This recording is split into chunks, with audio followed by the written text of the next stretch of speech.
ካንሰርን እና ኩላሊትን ፈውሳለሁ የሚል ካለ ይምጣና ያሳየን። እኔ ግን ባይኔ አይቻለሁ። መምህር ግርማ ከባለቤቴ ጋር የዛሬ 20 ምናምን ዓመት በከበረች የነቢያት ጾም የግብረ ስጋ ግንኙነት መፈጸም ይቻላል የሚል ጥያቄ ደርሶኛል። ቤተክርስቲያን ኢየሱስ ብቻ አይደለም የምትለው፣ ኢየሱስ ምን እንደሆነ ትናገራለች። ኢየሱስ እያለች ብቻ አትፎክርም። ኢየሱስ ማን እንደሆነ ትናገራለች። ሰላምታዬ ይድረሳችሁ ውድ ቤተሰቦቼ፣ ዛሬም በአዲስ ቪዲዮ ተገናኝተናል። ሁላችሁም ኦርቶዶክሳውያን ውድ ቤተሰቦቼ እነዚህን ቪዲዮዎች ለብዙ ሰዎች ተደራሽ እንዲሆን ሼር፣ ላይክ አድርጉ። ሁላችሁም በተረጋጋ መንፈስ ሆናችሁ አዳምጡ። ብዙ ነገር የምንማርበት ብዙ ነገር የምናገኝባቸው ቪዲዮዎች ናቸው። ለቤቱ አዲስ ሆናችሁ ቻናሉን ሰብስክራይብ አድርጉ። ቪዲዮን ስትጀምሩ ላይክ አድርጋችሁ ጀምሩ። በቀጥታ ወደ ዛሬው መርሃ ግብራችን እንሄዳለን። ካንሰርን እና ኩላሊትን ፈውሳለሁ የሚል ካለ ይምጣና ያሳየን። እኔ ግን ባይኔ አይቻለሁ። መምህር ግርማ ከባለቤቴ ጋር የዛሬ 20 ምናምን ዓመት ከባለቤቴ ጋር ቦሌ መድኃኔዓለም ይቅርታ ሚካኤል ቦሌ ሚካኤል ማን ነበር የሚባል አንድ ገዳም አለ። እሳቸው የከተሙት ገና ሲመጡ መምህር ግርማ አቡነ ጎርጎሪዮስ እዚያ ጋር አቡነ ጎርጎሪዮስ ገዳም ውስጥ ቤተክርስቲያን ውስጥ ነው የማውቃቸው። እኔ ባይኔ ሽባ ሲተረትሩ አይቻለሁ። ከዚህ ከአሜሪካን ሀገር ወደ 10 ሚሊዮን ዶላር ታክመው በዩናይትድ ኔሽን የሚሰሩ የተማሩ ሰው ወደ 7 ዶክተር ልጆች ያሏቸው ባይኔ ከባለቤቴ ጋር ያየነውን ነገር ልንገሮት። ሆዳቸው እንደዚህ በትልቁ እንዲወድቆ እንደ ጨርቅ የሚሳብ ነው፣ እንደ ነጠላ ተዝረክርከው እናታችን በጣም ብዙ ቅንጦት የነበራቸው ናቸው። እሳቸው ንስሐ ገብተው በጸበልና በመጥቆሪያ ብቻ ተርትረው ይሄኛው እንዲህ ተይዘው ነበረ። በ15 ሰው ነበር የሚገቡ። ከአንድ ወር በኋላ ማለት ነው ሸንቃጣ ሆነው መኪናን ልስጥ ሲሉ አይቻለሁ። ሬንጅ ሮቨር አዲሱ ያንን ባይኔ ነው ያየሁት። አሁን መምህር ግርማ አማራ የሚል አንዴ ተርጉሞ ተናግረው ነበር። ያቺ ስለተናገሩ ብቻ ፖለቲከኛ አደረጓቸው። አሁን መምህር ግርማን እኔ ባይኔ ስላየሁ መምህር ግርማን ሂጄ ታምራታቸው ሁሉ እኔ እንደኔ ያለ ሰላይ የለም። ባይዘው ቤተክርስቲያን ውስጥ ሰልዬ መምህር ግርማን ደርሼባቸዋለሁ። ባለቤቴ እንደውም ትጠይቀኝ ነበር፣ እሰልል ነበር። አሁን መምህር ግርማ አንድ ነገር የሚቀምሱት ነገር የለም። ያው በዚያው በብሔር እንትን ስለሚከቷቸው ነው እንጂ መምህር ግርማውን ምንድነው ጥፋታቸው ቢባል አንድ ሰው የሚያመጣው የለም። መምህር ግርማ ዶላር ሰበሰበ። ኦፍ ኮርስ የአገልግሎት ዘመናቸው እንዲባረክ ሰጥቷል። ዲያስፖራው ገንዘብ አለው። ያንን ገንዘብ ግን ወስደው ምንድነው ያደረጉት? መምህር ግርማ መኪና ገዙበት፣ ተሳቢ ገዝተው ነገዱበት። ቢነግዱበትስ ሌላ የወደቁ ቤተክርስቲያኖች ካነሱበት ምን ችግር አለ? የራሳቸው የእግዚአብሔርን ጸጋ ወስደው የሰበሰቡት ገንዘብ ነው ብዬ ተከራክሬያለሁ። ያ ገንዘብ ደግሞ እኔ እስከማውቀው ድረስ ኢትዮጵያ ውስጥ ኦሮሞ አይሉ ትግሬ አይሉ እንዳለ ይረዳሉ። በዚያ ላይ ቤተክርስቲያናትን እንደ አባ ዮሐንስ በብዛት ሰርተዋል። ስለዚህ የመምህር ግርማ ጸብ የብሔር ጸብ ነው አሁን ሳይው። ምክንያቱም መምህር ግርማ ነው መመስከር ይችላል። ለረጅም ጊዜ እንደኔ ተመራማሪ የለም። በጣም ብዙ ነገር አነባለሁ፣ መራመራለሁ። መምህር ግርማን ያክል ግን ሰው ሲፈውስ ባይኔ በማይክሮ ሰከንድ እግዚአብሔር በሳቸው ላይ አድሮ ሰው ሲፈውስ አላየው። ባይኔ አይቻለሁ ሚሊዮን ጊዜ። ያን እያየው እንዴት አላምንም ነው እንዴ? መደዳውን አስነስተው እኮ ነው እንግዲህ የሱዳን ጠንቋይ ምናምን ይላል። ጥንቆላ ባይዘው እንደዚያ በኢየሱስ ስም አያወጣም። ጠንቋይ በኢየሱስ ስም አያምንም፣ በኢየሱስ ስም አያምንም፣ በጻድቃን ሰማዕታትም አይመካም።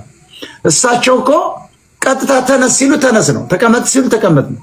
በሌላ ልሳን ሲያናግሩ ሰምቻለሁ። ይሄ ደግሞ መጽሐፍ ቅዱስ ላይ እዚህ ጋር ያለ ነው፣ የተደረገ ነው።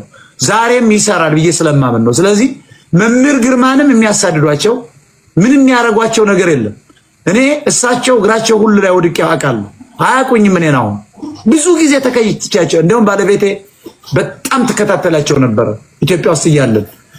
በሄዱበት ሁሉ ሄዳለሁ። ሰው ሲፈወስ አልጋውን ይዞ ሲሄድ እኔ አንድ ሎየር ትሆን አካውንቲንግ ረሳዋት ካወሳወሱ አባታችን አንድ ለ20 ምናምን ዓመት የአይኗ የታወረ እህታችን ነበረች።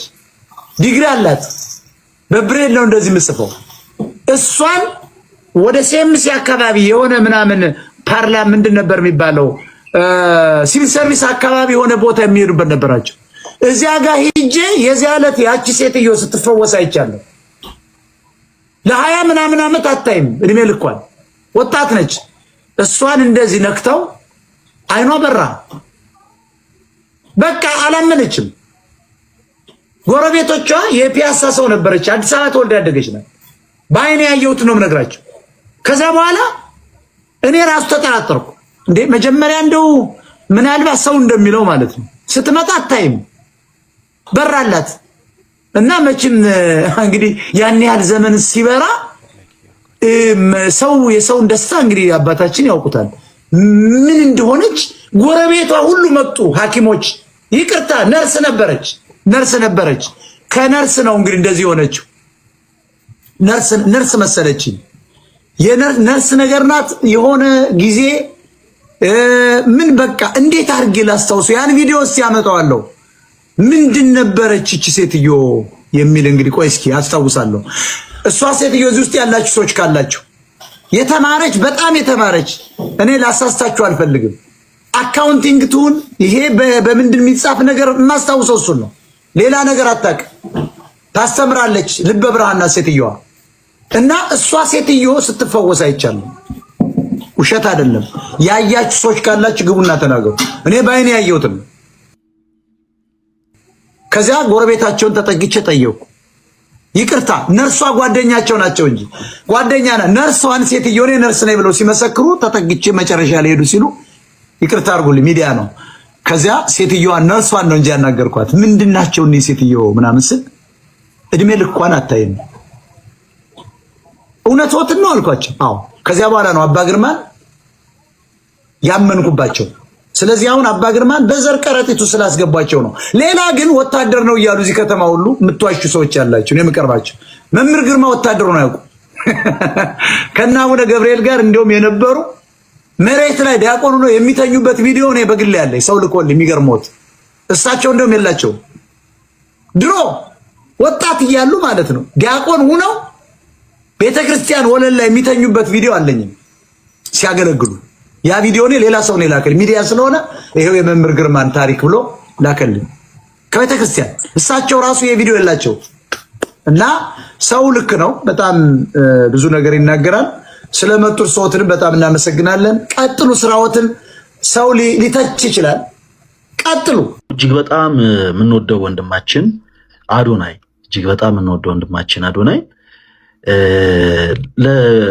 እንዴት ነው መሰላችሁ? በቤተክርስቲያን ውስጥ ክርስቲያኖች ሁላችሁም በደንብ አዳምጡ እሺ። በቤተክርስቲያን ውስጥ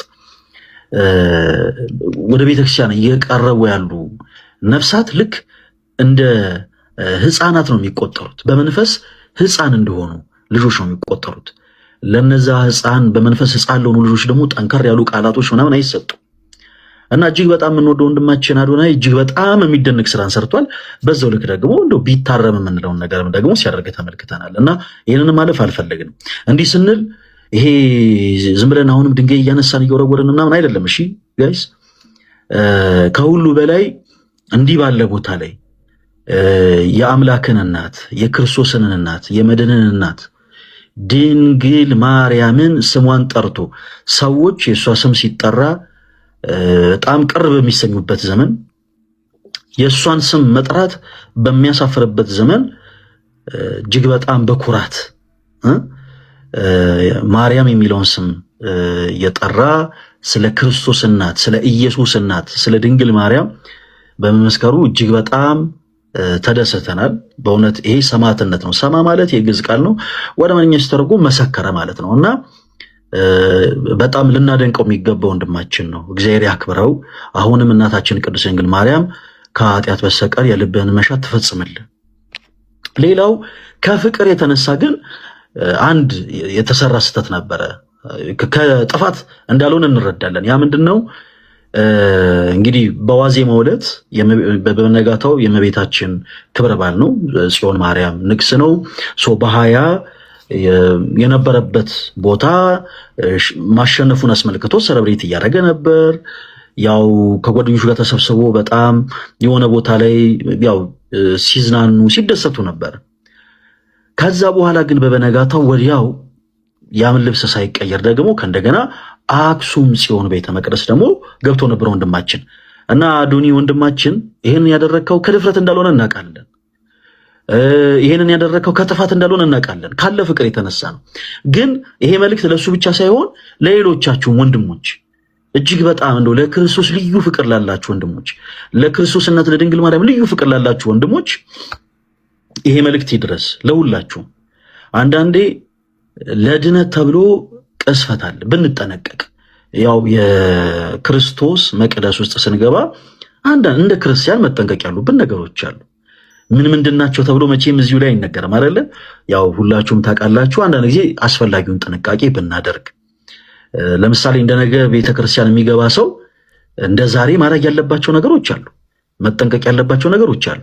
ሰው ከነፍስ ድፋምነት ስሜት ለመንጻት ነው ወደ መቅደስ የሚገባው፣ ወደ ቤተክርስቲያን የሚገባውና በቻላችሁት አቅም እንዲህ አይነት ነገሮችን ጥንቃቄ ነው። ለሌላው ጊዜ እርማት ነው፣ ችግር የለውም። ተወዳጅ ወንድማችን አዶናይ እጅግ በጣም ልቡ ያስታውቃል። ለቤተክርስቲያን ያለው ቀናይነት፣ አገልጋዮችን የሚያከብርበት መንገድ ያስታውቃል። እንኳን የቤተክርስቲያን አገልጋዮችን ይቀርና ታናናሽ የሆኑትን ሰዎች የሚያከብር ወንድም ነው። ይህንን ልቡን እግዚአብሔር አምላክ አይለውጠው። አሁንም ከኃጢአት በስተቀር ድንግል ማርያም የልቡን መሻት ትፈጽምለት። ነገር ግን ይቺ ነገር ብትስተካከል መልካም ነው። አንዳንድ ያለ አይደለ ሰው አንዳንድ ነገሮችን ሲያይ ደገምጥ እንዳይል፣ በተሻለ አቅም ደግሞ ይሄ የሶሻል ሚዲያው ነገር በጣም ጥንቃቄ የሚፈልግ ነገር ነው ጋይስ። በጣም የሆነች ነገር ድንገት ተቀርጻ እንደተፖስተች ሰው ጋር የሚደርስበት መንፈሱ ትክክል ላይሆን ይችላል እና በዚህ ጉዳይ ላይ ጥንቃቄ ብንወስድ መልካም ነው። 3 አይነት ባል የሚጠላ መንፈስ አለ። በደንብ አዳምጡ። አንደኛ የቤተሰብ ከእናት የመጣ ወይ ከአባት የመጣ ዛር። ከእናት የመጣ ከሆነ እናትየዋ ባሏን ትጣላበት በነበረበት ልክ ልጅቷም ልክ እንደዛ ነው ባሏን የምትጠላው።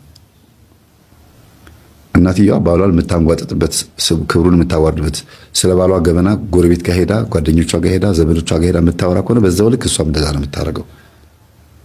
ምርር ብሎት እንዲወጣ ማለት ነው። ንጽህናዋን ባለመጠበቅ ባሏ እንዲጠላት በማድረግ ደግሞ የሚያረጋለ ራሷን እንድትጥል በማድረግ በብዙ ነገር ውስጥ እንድትገባ አድርጎ እንዴት ነው አላ ራሷን ምጥል ከሆነች ልክ እንደዛው ልጅቷም እንደዛ ትሆናለች። ለባሏ እንደዛ ነው የምትሆነው። ይሄ ነው የመጀመሪያው። ሁለተኛው ዛሩ ማለት ነው። ሁለተኛው ደግሞ ቡዳው ነው። የቡዳው መንፈስ ከተወለደች በኋላ አድጋ ድክ ድክ ስትል ሊሆን ይችላል። ወይም ካደገች በኋላ ጸጉሯን አጀርጋ የ15 ዓመት የ18 ዓመት ልጅ ሆና የሆነ በቃ ደስ የሚል አፍላ እድሜ ላይ ሆና ምናምን ወደዛ በዚህ ስትጫወት ምን ስትል በቃ የሆነ ሾው ስታበዛ የተበላችበት የዝሙት የቡዳ መንፈስ ይኖራል። የዝሙት የቡዳ መንፈስ ያ የዝሙት የቡዳ መንፈስ ሁሉም ወንዶች ነው። ስትገባ ትምህርት ቤትም ስትሄድ ምንም ስትል አስተማሪም ተማሪም መንገድ ላይም ሁሉም ሊያት ይችላል። ስታምር ምናምን ሊል ይችላል። ያ መንፈስ ደግሞ እንደገና የምትቀርባቸውን ወንዶች እንዳታከብራቸውና እንዳትወዳቸው ወይም ደግሞ ጥሩ ስሜት እንዳይሰማት ንቀት ፊት እንድታሳይ ሁሌ ጊዜ ጨምዳዳና ኮስታራ መልክም ካላት በመልኳ እንድትኮራ በመልኳ ብቻ እንድትመካ አይመጥነኝም፣ ይሄም አይመጥነኝም፣ ከዚህ ጋር ማላክም ምናምን እያለች ብዙ ወንድ እንድታማር ሊያረጋት ይችላል።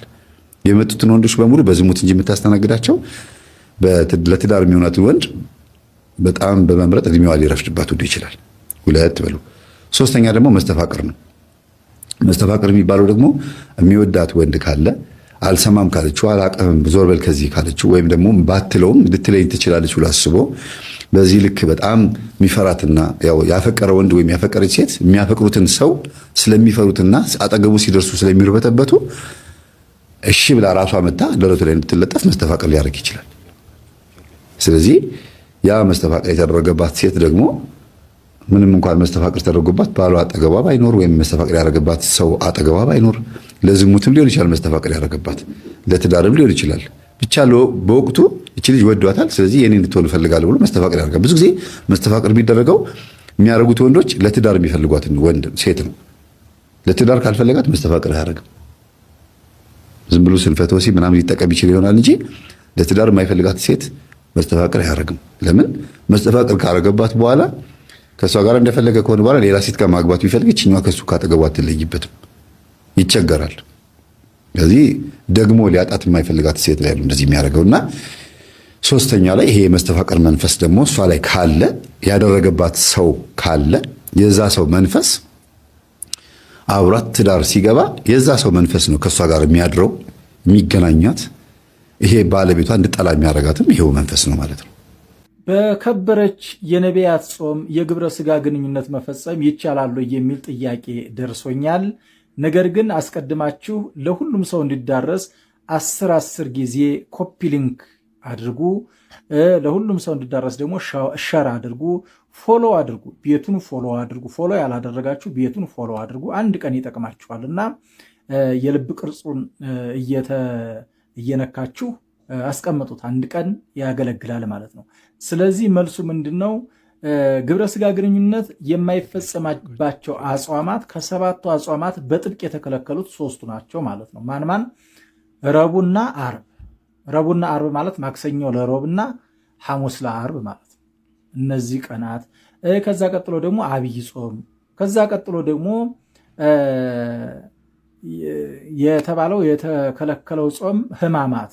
በሕማማት እንደውም የሕማማቱ ወዮታ ሁሉ አለበት። በዛን ወቅት ከግብረ ስጋ ግንኙነት የፈጸመ ጌታን ከሰቀሉት ጋር ነው ቁጥሩ ተብሎ ተቀምጧል ማለት ነው። በሕማማት ያው ግብረ ስጋ ግንኙነት አይፈጸምም ማለት ነው። በሌሎቹ አጽዋማት ግን ይፈጸማል ተብሎም አልተጻፈም፣ አይፈጸምም ተብሎም አልተከለከለም ማለት ነው። የተጠቀሱት እነዚህ 3 ናቸው። ነገር ግን ጋብቻ በዕብራውያን መልእክቱ ቅዱስ ጳውሎስ ዕብራውያን ምዕራፍ 13 ቁጥር 4 ላይ ጋብቻ ንጹህ ቅዱስ ነው፣ ምኝታውም ንጹህ ነው ብሏል አይደለ? ስለዚህ በጋብቻ ላይ የሚደረግ የግብረ ስጋ ግንኙነት ኃጢአት ነው የምንል ከሆነ ጋብቻን እናረክሳለን ማለት ነው። ስለዚህ በጾም ሰዓት ታዲያ ለምንድን ነው በዚህ በአብይ ጾም የተከለከለው ከተባለ ጾም ምንድናት የሚለውን ነገር እኔ ጾም የመጀመሪያው ነገር የነፍስ ልዕልና ናት፣ ወይም ደግሞ የነፍስ ተድላ ናት፣ የነፍስ ደስታ ናት ማለት ነው። ግብረ ስጋ ግንኙነት መብላት፣ መጠጣት፣ ሌላ እንቅስቃሴ ደግሞ ምንድን ነው ከተባለ ደግሞ የስጋ ደስታ ነው ማለት ነው። የነፍሳችንን ስራ በምንሰራበት ሰዓት የስጋችንን ስራ ደርበን አንሰራም። ወይ የነፍስ ስራ ነው የምንሰራው፣ ወይ የስጋ ስራ ነው የምንሰራው። አንዱ ይሄ ነው። ሁለተኛው ደግሞ ጾም በምንጾምበት ሰዓት ሰውነታችን በቂ ምግብ አያገኝም። እስከ 9 ሰዓት ውሃ እናገኝም፣ መጠጥ አናገኝም። ከሰውነታችን ከፍተኛ የሆነ ፈሳሽ ሊወጣ ይችላል። ስለዚህ በጾም ሰዓት ግብረ ስጋ ግንኙነት የተከለከልንበት ሁለተኛው ሰውነታችን በበሽታ እንዳይጠቃና እንዳንጎዳ እንጂ የግብረ ስጋ ግንኙነት ኃጢአት ስለሆነ አይደለም። ሌላው ግብረ ስጋ ግንኙነቱን ስንፈጽም ምን እንከለክላለን? ወደ ቤተ መቅደስ ለኪዳን መሄዳችን እናቆማለን። ለቅዳሴ መሄዳችን እናቆማለን። ለ3 ቀን እንከለክላለን አይደለ? ስለዚህ ይሄ ነገር እንዳይገጥም በጾም ሰዓት የግብረ ስጋ ግንኙነት ባይፈጸም ይመከራል። አቅም ያልፈቀደም ካለ ግን ትዳሩ ከሚፈርስ እየሰሩ መጾሙን የመሰለ ነገር የለም ማለት ነው። ትዳር ክቡር ነው። ከምንም በላይ ትዳርን የሚያፈርስን ሰው እግዚአብሔር ይቃወመዋል። እግዚአብሔር አይወድም ማለት ነው። ስለዚህ ትዳር አንድነት ነው። ትዳር ህብረት ነው። ትዳር ደግሞ ቅድስና ስለሆነ ትዳሩ መከበር አለበት። ጥያቄ የሚጠይቁት ይህን ጥያቄ የሚጠይቁት በጋብቻ ላይ ያሉ ሰዎች ናቸው የሚሆኑት። እርግጠኛ ነኝ ከጋብቻ ውጭ ያለ ሰው የግብረ ስጋ ግንኙነት መፈጸም ይችላሉ ከተባለ አይችልም። ከማን ጋር? መቼ አገባና መቼ አገባችና ራሱን ጠብቆ ስጋውን ደሙን እየተቀበለ ነው መጠበቅ ያለበትና ስለዚህ ፎሎ አድርጉ፣ ሸር አድርጉ፣ ለሁሉም ሰው አዳርሱልኝ። የልዑል እግዚአብሔር ቸርነት ከሁላችን ጋር ይሆን። ቤተክርስቲያን ኢየሱስ ብቻ አይደለም የምትለው፣ ኢየሱስ ምን እንደሆነ ትናገራለች። ኢየሱስ እያለች ብቻ አትፎክርም። ኢየሱስ ማን እንደሆነ ትናገራለች። ኢየሱስ እያለች ብቻ አይደለም፣ በመሸለል አይደለም፣ በተግባር ኢየሱስ ማንና ምን ረፍ እንዳለች ቤተክርስቲያን ትገልጣለች። እኔ ይገርመኛል። አባ ጊዮርጊስ ዘጋስጫ በዚሁ በሰዓታት ፍጻሜ መጨረሻ ነው ለሰዓታቱ ይሄ ዘር ንጹህ ይላል፣ ዘይፈሪ ውስተ ሥጋሆሙ ለንጹሐን ይላል። እኔ ይገርመኛል ያገላለጥ ዘር ንጹህ ዘይፈሪ ውስተ ሥጋሆሙ ለንጹሐን ማለት በንጹሐን ሥጋ በንጹሐን ሰውነት ውስጥ የሚያፈራ ንጹህ ዘር ነው። ይህን ቅዱስ ጴጥሮስ ተናግሮታል። አንደኛ ጴጥሮስ ምዕራፍ 1 ቁጥር 23 ላይ ወናሁ ተወለድነ እምዘርዕ ዘይጠፍ ወይይደመሰስ ይላል። እነሆ የተወለድነው ከማይጠፋ ነው፣ ከማይጠፋ ዘር ከማይደመሰስ ዘር። ይሄ ስላልገባን ነው በዘር በብሔር በቋንቋ ተከፋፍለን ምንበላለው። ክርስቶስ ስላልገባን ስላልተረዳ ነው። በጣም ብዙ እናንተን ለማለት አይደለም እንዳጠቃላይ እንዲህ ማለት ስላለብን የስብከት ዘውዴ ነው። በነገራችን ላይ ስላልገባን እያልኩ የምናገረው እናንተን ለማለት አይደለም፣ ዓለም አጠቃላይ እንደ ሀገር እንደ ማህበረሰብ። ክርስቶስ ቢገባን ሰው አንሰቅልም። ክርስቶስ ቢገባን ያረገዙ ሴቶች የጸነሱ ሴቶች ወዳቸው እየተሰነጠቀ ጽንስ አይወጣም። ኢትዮጵያ እንደዛ ሆናለች። እንደምታውቁት ሁልጊዜ እንደሚነገረው ሕፃናት አይገደሉባትም። ክርስቶስ ከገባን ሰው ተዘቅዝቆ እንዴት ይሰቀላል? እንደ ፊልምና እንደ ቲያትር አስታራቂ ጠፍቶ የተሰቀለውን ሰው እያየ እንደ ድራማ እንዴት ያያል ሰው? ክርስቶስን የገባው ሰው ኢየሱስ የገባው ሰው እንዴት 24 ሰዓት ሰው እንዴት ይሳደባል? አሁን ተመልክታቸው የለ ከኛ ሃይማኖት ውጭ ያሉ ሌሎች ይችን ቤተክርስቲያን እንዴት አድርገው ለመንቀፍ እኔ ምለው እነሱ ሰዎች ኢየሱስ ገብቷቸው ነው ዝም ብለን እርቃናቸውን አድርገን እንደው ስለሌላው ነገር ሳናወራ ስለ ኢየሱስ እንሰብካለን ለኢየሱስ ይገባል የሚሉ ሰዎች እውነት ኢየሱስ ገብቷቸው ነው? 24 ሰዓት ቅዱሳንን ማጣጣል፣ 24 ሰዓት እመቤታችንን መሳደብ፣ እንኳን ቅዱሳንን እንኳን እመቤታችንን እኔንስ መሳደብ ይፈቀዳል? እኔንስ መሳደብ ከእናንተ አንዱን አስነስቼ መሳደብ ይፈቀዳል? ከፍ ዝቅ ማድረግ ይፈቀዳል? በቀል ይፈቀዳል? ቂም ይፈቀዳል? ጥላቻ ይፈቀዳል? ማን ይሄን ይሰጣችሁ? ኢየሱስ የሚለውን ስም እየጠራ ይሄን የከበረ ስም እየጠራ አውቀዋለሁ እያለ ለሱ ብቻ ይሁን እያለ ክብር ሁሉ ለእርሱ ይሁን እያለ ዓለምን የሰራችውን ሀገር የሰራችውን እያዋረደ እንዲህ አይነት ክርስቶስ አለ? እንዲህ አይነት ኢየሱስ አለ? በጣም ብዙ እኮ ያልተረዳናቸው ነገሮች አሉ። ይህች ቤተክርስቲያን ይህንን ስም ታከብረዋለች። ልብስ ብላ ትጠራዋለች። ምግብ ብላ ትጠራዋለች ኢየሱስን። ሕይወት ብላ ትጠራዋለች ኢየሱስን። ብርሃን ብላ ትጠራዋለች ኢየሱስን። እውነት ብላ ትጠራዋለች ኢየሱስን። ሌላው ቀርቶ መንግሥተ ሰማያት የሚባለውም ራሱ ክርስቶስ ነው፣ ኢየሱስ ነው። ይኸውላችሁ እንደው እየጨረስኩ ነው፣ ይቅር በሉኝ ካበዛሁኝ። ይሄ መንግሥተ ሰማያት የሚለው ብዙዎቻችን የምናስበው የሆነ ብርሃኑ የሚያንጸባርቅ እንደዚህ አይነት አምፖል ያለው እንደዚህ እንደ ኮሪደር ልማቱ አይነት የሚያምር ምናምን ነው አይደል የምትጠብቁት? እንደዛ አይነት መንግሥተ ሰማያት የለም። ሸለቆ የለም፣ ወንዝ የለም፣ ጋራ የለም፣ ሸንተረር የለም፣ ተራራ የለም። ራሱ ክርስቶስ ነው። መጽሐፍ ነው የሚናገረው፣ ወንጌል ነው የሚናገረው። ሰው እመቤታችንን የሚወደው ሰው ስለ እመቤታችን ዕውቀት ሊኖረው የሚችለው መጀመሪያ ክርስቶስን ሲያውቀው። እሱን ስለናቁት እሷን ያከብሯታል ብሎ መጠበቅ በጣም የሚገርም ነገር ነው። እሱን ካዋረዱት እሷን ያከብራታል ብሎ መጠበቅ በጣም ከባድ ነገር ነው። የኖህ መርከብ ድንግል ማርያም ናት። እንኳን አምነዋት ለገቡት እንደነ ኖህ አይነቶቹ ጻድቃን ይቀርና የሚሰድቧትንም እንኳን አሕዛብን እንኳን ጠልላ ታስምራለች። ዛሬ ይሄንን እኮ እኛም ረሳ ነው። ጠላት ግን ያስታውሰዋል። አሁን እመቤታችንን እንደ አምላክ ነው የምታመልኳት ክርስቲያኖች ይባላል አይደል? ክስ ሲሰማ ሰምታችሁ አታውቁ? የአሕዛብ ጠባይ ነው። እነሱ በብዙ ጣዖት ስለሚያመልኩ እኛንም ጣዖቶቻቸው እንደሚዋለዱት ይዋለዳሉ ብለው ስለሚገምቱን ምን አይነት እምነት ቢኖራት ነው?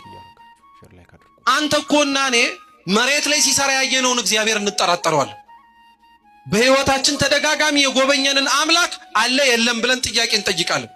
እሷ ተራራ ማፍለስማ በጣም ተራ ነገር ነው። የሚያፈልሰውን አወረደችው። ክብሯን አለማወቅ ነው። የሌላውስ እሺ ክብሯን ባያውቀው አይገርምም። የኛዎቹ ግን በጣም ይደንቃል። እኛ ክብሯን አለማወቋን ጠንቅቀን እመቤታችን ወንጌል ትባላለች። ምን ትባላለች? ወንጌል። ስሙ በደንብ ክርስቲያኖች። ወደህ መሰለህ እንደ እመቤታችን ቀሚሷ ስር የምትጠለለው? እንደኛ የማያምን ማን አለ? እንደሷስ የሚያምን ደግሞ ከየት አለ? እውነት ስም አጠራሯ የተመሰገነ ይሁን። ፍጹም አማኝ እንደ እመቤታችን ማንም አይገኝም እዚህ መሬት ላይ ማንም። በቃ ያልተጠበቀ ነገር እግዚአብሔር ማድረግ ልማዱ ነው። እናንተ ሕይወት ጋር ሲመጣ ታዲያ ለምንድን ነው ታዲያ የምታጉረመርሙበት? ይጎብኝህ እንጂ አንተ በጠበቀው ግዴታ ካልሆነ ማለት እንዳይሁድ ጠባይ ነው። እግዚአብሔርን ክርስቲያኖች ልብ አድርጋችሁ ስሙኝ። ሕይወታችሁ ውስጥ እንዲኖር የምትፈልጉት ከሆነ በምትይዙት የጸሎት መጽሐፋችሁ ብቻ ሳይሆን ይዛችሁት መሄድ ያለባችሁ ሊጠፋና ቀለማት ሊሸረሽሩት በማይችለው በልቡናችሁ ሰሌዳችሁም ጭምር ነው። ቅዱስ ሉቃስ በሚገርም መልኩ እመቤታችንን አረጋዊ ስምዖን በነፍስሽ ሰይፍ ያልፋል ብሎ የሚመጣባትን መከራ በነገራት ጊዜ ላይ ይህንን ሁሉ በልቧ ተጠብቀው ነበረ ብሎ ነበር የተጻፈላት። ምናልባት ፈጣሪ ወቅልን እኛም ዘር ደስ የሚለን አይሁዳዊ ጠባይ ተጋብቶብን ይሆን? ይሄ በጣም እኮ ነው መጠናት ያለበት። በነገራችን ላይ አይሁድ እንደ ዘራቸው የሚያከብሩትና የሚያከሩት ነገር የለም። እኛም ኢትዮጵያውያን አንጠፋ ክርር አድርገን የምንይዘው ይዘነው የምንሻገርበት የእግዚአብሔር መንግስት መግቢያ ይመስል የመጻጉዕ ታሪክ የተጻፈው እንደ መጻጉዕ አይነት ጠባይ ያለን ሰዎች ስላለን እግዚአብሔርን አድነን ብለን በጮህንበት አንደበታችን ፈውሱን ስናገኝ ደግሞ በሙዚቃ ራሳችንን የምናሰክርና ምንረሳው ድምጹን መስማትን እምቢ አትበል እንጂ እግዚአብሔር በአንድም ይሁን በሌላ መንገድ እንደሚጠራህ እንድታውቀው። እዚህ ያገኛችሁትን እግዚአብሔር ክርስቲያኖች ቤታችሁ ውስጥ ፈልጋችሁታል? እዚህ የጠራችሁትን እግዚአብሔር ቤተሰቦቻችሁ መካከል አግኝታችሁታል? እዚህ ቃሉን የሰማችሁትን እግዚአብሔር ቤታችሁ እንዲገባ ጠርታችሁታል? የአልዓዛር የማርታ የማርያም ታሪክ እሱ ነው ቁም ነገሩ።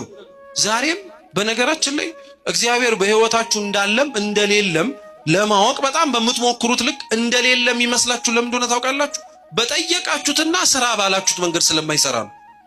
የሷ ወይን እኮ የላቸውም የሚለው ልመና እኮ ነው ክርስቶስ ሰርግ ቤት በተባለ በቀራንዮ ላይ ደሙን እንደሚያፈስልን ለማጠየቅ ጊዜ ገና ነው ብሎ ይነገራል። እንዴት ነው አምላክን በድንግልና መውለድ ዝቅ ያለብን? ረተው ክብሯን እንወቀው እንጂ እማትሉበት አናውላት። ክብሯን ጠንቅቆ የሚያውቅ ሰው ጉንጭ አልፋ ንግግር ውስጥ ራሱ አይገባ። አንተ ስለመወለዷ መጽሐፍ ቅዱስ ላይ ትጠይቃለህ? አምላክን ወለደች ተብሎ እየተነገረ አንተ እድገቷን ካላየው አላምንም ትላለህ እንዴ? ጀርባዋን እንደ ኪሩቤል ዙፋን ሳይቆረቁሮ አምላክ አደረበት ተሸክመው ዞረች እየተባለ ገንዘብ ያላታለለው ማን አለ? ስንቶቹ ከቤተክርስቲያን የወጡት መሪጌታ ነበርኩ ዲያቆን ነበርኩ ቄስ የሚወጡት ገንዘብ በጣም እጅግ በጣም ክፉ ነው። አምላክን እኮ ያሸጠ ነው። ስለዚህ ካህናትንም አብሮ የሚያጠፋው እሱ ነው። አገልጋዮች ጭምር አብሮ የሚያወድመው ገንዘብ ነው። ክፉ ነው በጣም። ገንዘብን መውደድ የኃጢአት ሁሉ ስር ነው ይላል። ምንጩ ነው ራሱ። ገንዘብ እጅግ በጣም ክፉ ነው።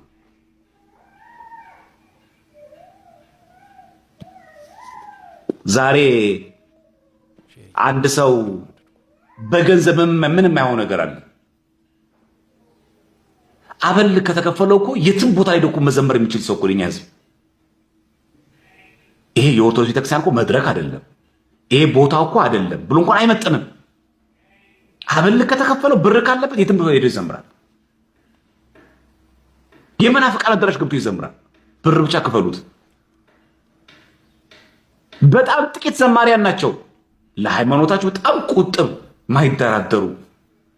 የለም ይሄ ሃይማኖት አይፈቅድም አላደርገውም፣ ጉባኤውን አቋርጦ ከመናፍቅ ጋር አላገለግልም የሚሉ ከመናፍቅ ጋር አልዘምርም የሚሉ ቋሚ የሆኑ ለሃይማኖት ተቆርቋሪ ሰዎች አሉ። በጣም ጥቂት ናቸው። ብዙዎቻችን ግን በገንዘብ እንጠፋለን። ስለዚህ ስለ ሐሳዊ መሲህ መምጣትና ሲመጣ ይሄ ምልክት ተጠንቀቁ አይደለም።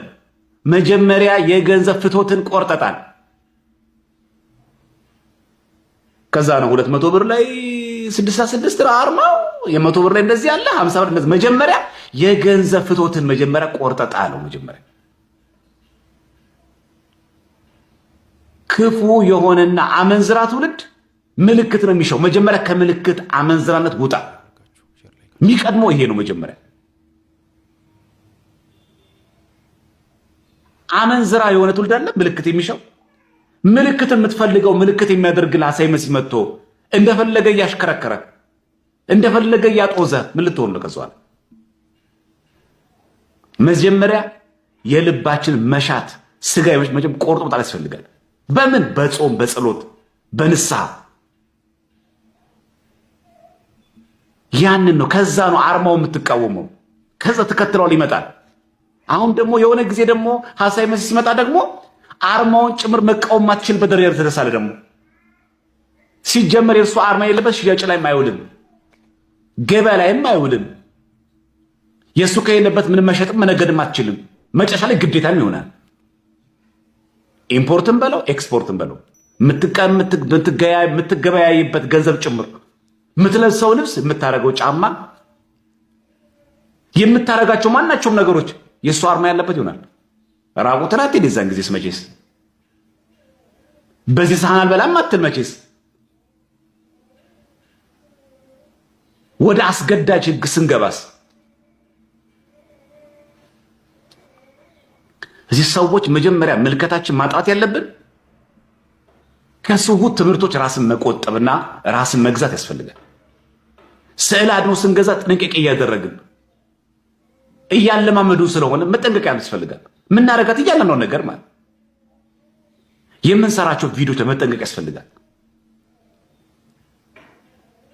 ኦርቶዶክሳዊ ክርስቲያኖች ከሆንን ኢትዮጵያ ኦርቶዶክስ ቤተክርስቲያን ምን ከሆንን የቤተክርስቲያናችን ትምህርቷን በሚገባ ጠብቆ ያንኑ ማስተላለፍ እጅግ በጣም አስፈላጊ ነው።